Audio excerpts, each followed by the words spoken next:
Hey everybody, welcome back to our neck of the woods. So today's video, as you can see from the title and the picture, winter is almost here and we finally had to get something for me to drive to work because of course I can't be driving a Miata in the middle of winter with nothing but water in the radiator system, and we finally just had to get a new truck for me.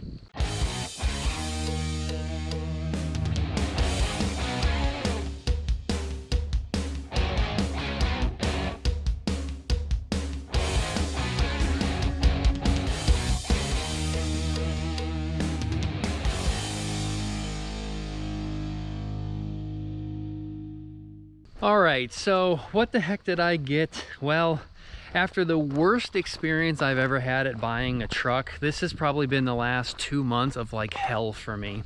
I have been searching every day on Facebook Marketplace. I have been searching every dealership within a decent area for something that I wanted to go ahead and get. And not only could I really not find what I want, but of course the prices on everything are just astronomical and they're just ridiculous right now. Then on top of not finding what I want, I also have been dealing with, I had a lease that I had to get rid of. So selling a lease isn't that easy. I didn't want to obviously purchase the lease for myself and then turn around and sell it because I would have to pay a couple grand in sales tax. And then buying anything new right now was just basically out of the question. Everything new, there's not a lot of deals right now. The prices are continuing to go up. And the worst part about it is it doesn't matter on the year, the mileage, or even the trim levels. Everyone just wants ridiculously prices for stuff, and we just didn't have a lot of luck. The biggest unluckiness that I had is obviously trying to sell it. I had tire kickers. One guy blew me off 4 times, even wanted me to meet him at his bank, and he still blew me off. I even called his bank and said, hey, I've got this lease that I'm selling to maybe one of your customers. His name is whatever, Kevin, Kyle. Is he a customer of yours? Has this been going on? And they're like, yeah. He's looking for a truck. He's buying it, etc. And I'm like, oh, okay, well, I just want to make sure you have all the proper paperwork so that I can like sign the lease over to him or the title work over to him, etc. And she goes, don't worry, we can take care of it. The dude ghosted me and blew me off after 4 times in a week of dealing with everything, and just absolutely ridiculous. Then there were 2 dealerships that basically sold trucks from under me. I signed buyer's order on both. One dealership didn't even know the vehicle had sold like 3 days earlier. So after a test drive and signing the buyer's order and ready to walk into the finance office, the manager's like, hey, I'm sorry, we sold this 3 days ago. We can't sell it to you.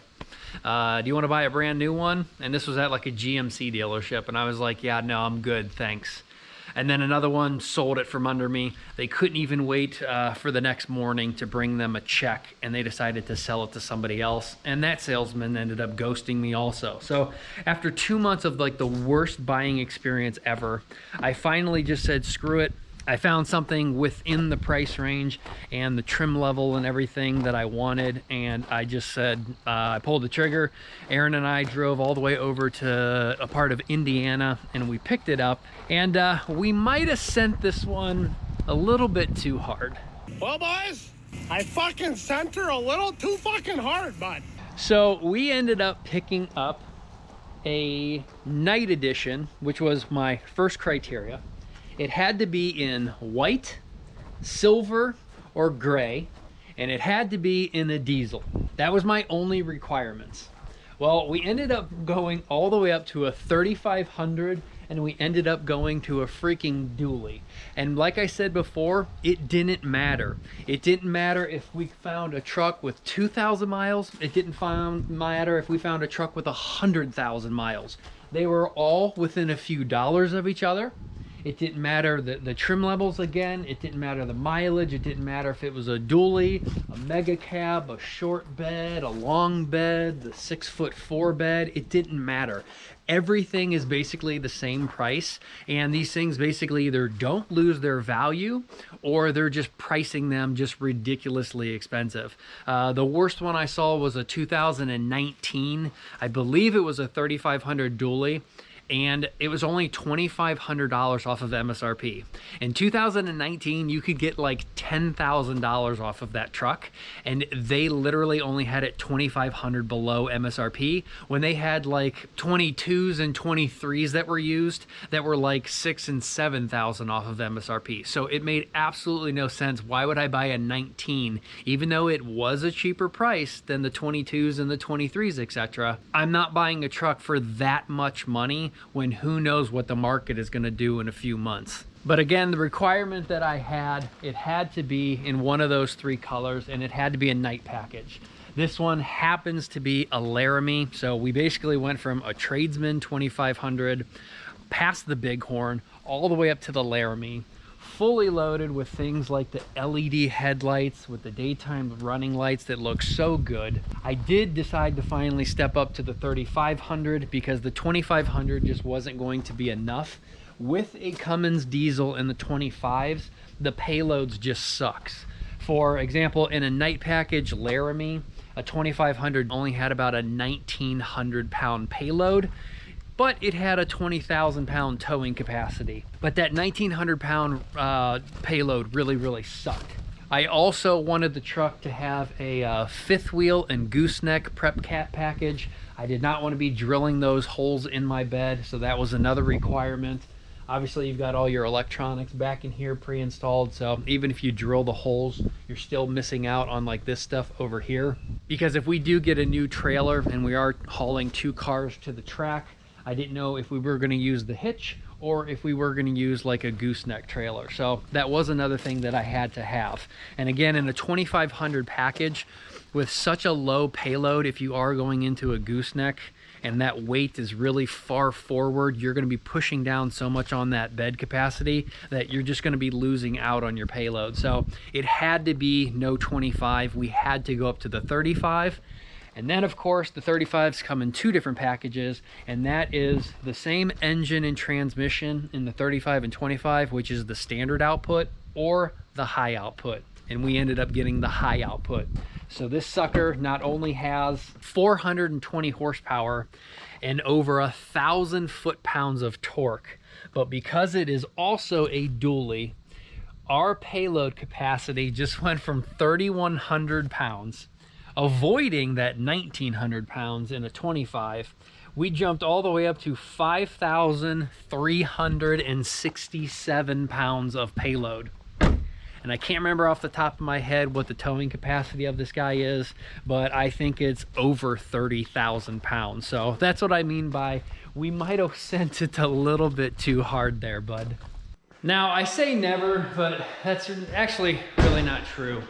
If we end up doing the concrete ourselves, for example, the front and the back here, we can go ahead and pick up like bags of concrete, and we've got 5,300 pounds of payload that we can get. That's a lot of freaking concrete that we can put back there. Also, the other thing is, not often, but we can go ahead and get, for example, that boom lift that we usually paint the house with and do stuff with the house with.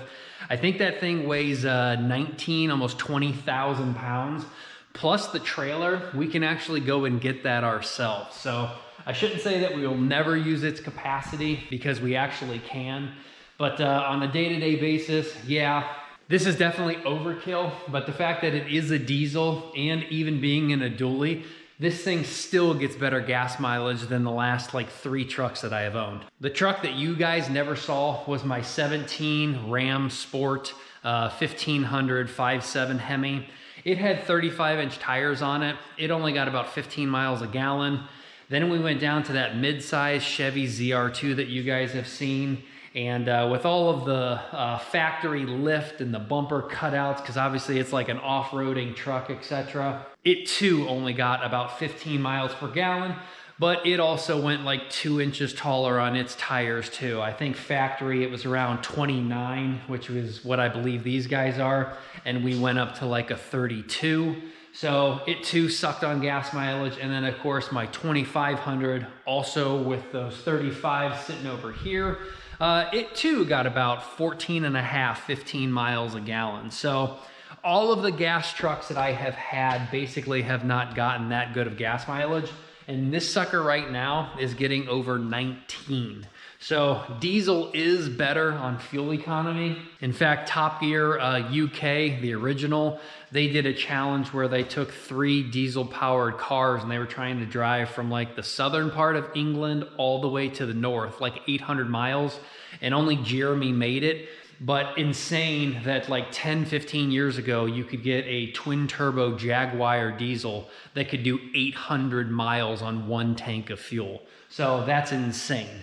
We in America have never had anything really over like 30 some miles a gallon unless you're getting like a Prius. And even then, I don't think you're getting like 70, 80 miles a gallon or something. So we really are failing our country here by not allowing us to have like things like that there. But even though the miles per gallon is better, diesel is still more expensive. It's more expensive than even 93 octane fuel. So you're spending more there. And then of course you've got all of the maintenance and everything on a diesel. For example, starting out, you're paying for DEF fluid, or DEF, since it's not diesel exhaust, fluid. But you're putting that into its own separate tank, and that has to do with part of the emission systems on this truck, along with a whole slew of other emission systems on this thing.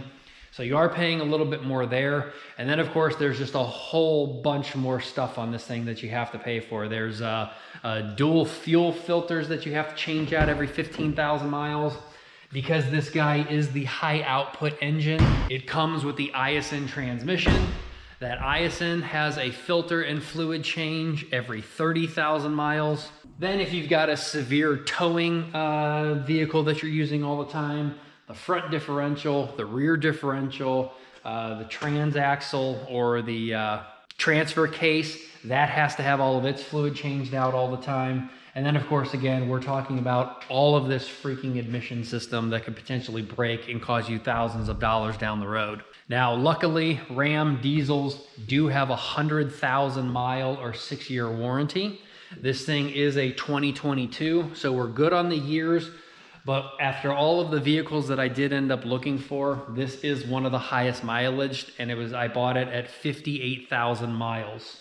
So we do have some stuff that we have to take care of. The tires look like they're probably going to need replaced since they are the Nexans here. I believe these are the original miles. So the one owner on this truck did take good care of it. And one of the reasons why I ended up buying it was because I was not going to find a night package basically just next door. I knew I was probably going to have to go out of state to find it.